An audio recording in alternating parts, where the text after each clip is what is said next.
वाराणसी में एक ऐसा विवाद सामने आया है जिसे सुनकर हर कोई हैरान रह जाएगा। पूर्व ओलंपियन और पद्मश्री हॉकी खिलाड़ी स्वर्गीय मोहम्मद शाहिद के घर के कुछ हिस्सों पर प्रशासन ने बुलडोजर चलाना शुरू कर दिया। परिवार ने अधिकारियों के सामने हाथ जोड़कर और पैर पकड़कर एक दिन की मोहलत मांगी, लेकिन किसी ने एक ना सुनी। पूरा मामला क्या है, चलिए जानते हैं। नमस्कार, आदाब, आप देख रहे हैं द हिंदी टॉप और मैं हूं आपके साथ सामिया खान। सोमवार 29 सितंबर को प्रशासन और पुलिस बल मौके पर पहुंचे और सड़क चौड़ीकरण के तहत मकानों को हटाने का काम शुरू किया। शाहिद के परिवार ने इस कार्रवाई का विरोध किया और शादी जैसी व्यक्तिगत वजहें बताई। बावजूद इसके अधिकारियों ने योजना के अनुसार कार्रवाई जारी रखी। शाहिद के परिवार ने आरोप लगाया कि प्रशासन ने उनके घर के कुछ हिस्सों को गलत तरीके से तोड़ दिया। मोहम्मद शाहिद की भाभी नाजनीन ने कहा कि उन्हें अब तक मुआवजा नहीं मिला है और उनके पास कोई दूसरा मकान नहीं है। वहीं शाहिद के मामा के बेटे मुश्ताक ने बताया कि उनके घर में 10 अक्टूबर से 17 अक्टूबर तक शादी तय है। प्रशासन की कार्रवाई से उनकी शादी की तैयारियां भी प्रभावित हो सकती हैं।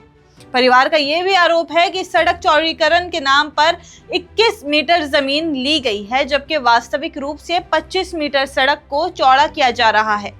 उन्होंने कहा कि मुस्लिम आबादी वाले क्षेत्र के लोगों को विशेष रूप से परेशान किया जा रहा है और इस कार्रवाई के लिए राज्य सरकार और मंत्री रविंद्र जायसवाल जिम्मेदार हैं। वहीं प्रशासन की ओर से बताया गया कि कुल 59 मकानों को 3 चरण में हटाया जाना था और सोमवार को 13 मकानों को तोड़ा गया। एसडीएम सिटी आलोक वर्मा ने कहा कि शाहिद के घर में कुल 9 हिस्से थे, जिनमें से 6 लोगों को मुआवजा दे दिया गया है और 3 हिस्सों पर स्टे है। उन हिस्सों को छोड़कर बाकी मकानों को सही तरीके से हटाया गया।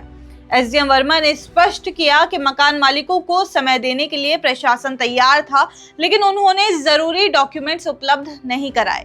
उन्होंने ये भी कहा कि किसी भी मकान को गलत तरीके से नहीं तोड़ा गया है। अब तक 71 लोगों को 3.52 करोड़ रुपए का मुआवजा दिया जा चुका है। कई लोग प्रशासन के साथ सहयोग कर रहे हैं, जबकि कुछ लोग नोटिस और मुआवजा मिलने के बावजूद मकान नहीं छोड़ रहे हैं।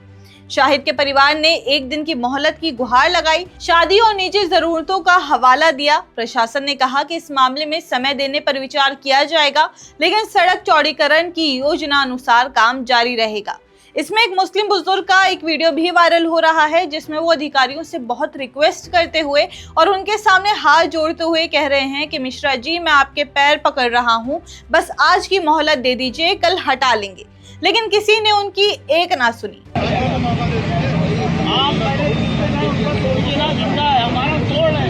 हमारा तोड़ है मित्रा जी, मैं आपको पैर पकड़ रहा हूँ, मैं हटा रहा हूँ, मैं हटा रहा हूँ, मेरी मजबूरी, मैं आपको आज को हटा दूंगा, केवल आज कर सकते।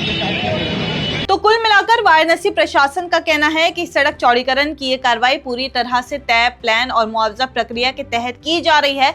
अब तक 71 प्रभावित परिवारों को 3.52 करोड़ रुपए का मुआवजा दिया जा चुका है। इनमें से कई लोग घर खाली कर चुके हैं, जबकि कुछ ने मुआवजा लेने के बावजूद जगह नहीं खाली की है। सोमवार की कार्रवाई में कुल 13 मकान तोड़े गए हैं, जिनमें पूर्व ओलंपियन मोहम्मद शाहिद के घर का कुछ हिस्सा भी शामिल है। प्रशासन का दावा है कि ये कार्रवाई नोटिस और नियमों के अनुसार की गई है। वहीं शाहिद के परिजन अब भी ये कहते हैं कि उन्हें समय और विकल्प दोनों की जरूरत है। आपकी इस खबर पे जो भी राय है हमें कमेंट्स करके जरूर बताइए और ऐसे ही और जानकारी के लिए आप हमारे चैनल द हिंदी टॉप को सब्सक्राइब कर लें। इसके अलावा आप हमें एक्स, फेसबुक और इंस्टाग्राम पर भी फॉलो कर सकते हैं।